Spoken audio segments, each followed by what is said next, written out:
నమస్తే ఈ రోజు వీడియోలో మనం ఆడవాళ్ళకి ఎంతకన్నా ఉపయోగపడే రెసిపీ అండి. అదేంటంటే మిగిలిన ఇడ్లీ పిండితో క్రిస్పీ దోశలు. మనం ఇడ్లీ పిండితో అట్లు కానీ దోశలు కానీ వేస్తాం కదా, కానీ అవి మందంగా వచ్చేస్తాయి. అలా కాకుండా ఈ చిన్న ట్రిక్ తెలుసుకుంటే మనం చక్కగా మిగిలిన ఇడ్లీ పిండితో క్రిస్పీగా దోశలు వేసి పెట్టచ్చు అనమాట.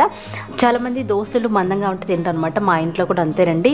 ఇడ్లీ పిండితో వేసే దోశ మందంగా ఉంటుందని మాత్రమే మా ఇంట్లో వాళ్ళు ఇష్టపడరు. సో దానికోసం మా ఇంట్లో వాళ్ళు కూడా తినాలి అంటే క్రిస్పీగా దోశలు ఉండాలన్నమాట. దానికోసమే ఈ చిన్న రెసిపీ మీరు తప్పకుండా ట్రై చేయండి, అందరికీ బాగా నచ్చేస్తుంది. మరి రెసిపీలోకి వెళ్ళిపోదామా. ఇక్కడ 200 గ్రాముల వరకు ఇడ్లీ పిండి తీసుకున్నానండి, అంటే ఒక 2 కప్పులు ఉంటుందన్నమాట.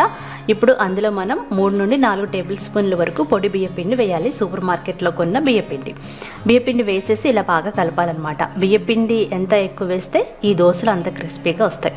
ఇలా బాగా కలిపేసిన తర్వాత తగినన్ని వాటర్ పోసుకోవాలంటే దోశ పిండి కన్సిస్టెన్సీ రావాలి.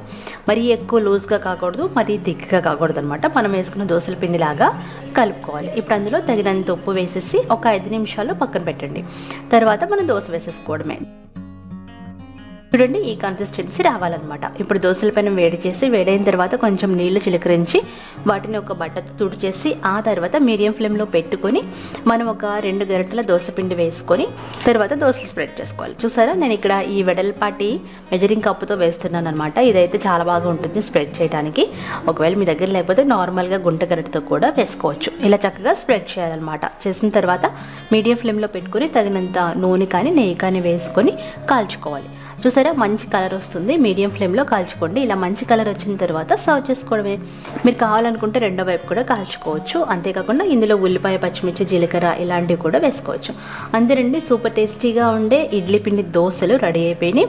మనకి ఎప్పుడైనా పిండి తక్కువగా ఉన్నప్పుడు కూడా ఈ రెసిపీ ట్రై చేయొచ్చు. ఎందుకంటే 2-3 టేబుల్ స్పూన్ల బియ్యపిండి వేసేసి వాటర్ పోసేసి దోశల పిండిలాగా చేసుకుంటే మనకి కొన్ని ఎక్కువ దోశలే వస్తాయి. ఆ రోజు బ్రేక్ఫాస్ట్ అయితే అయిపోతుంది.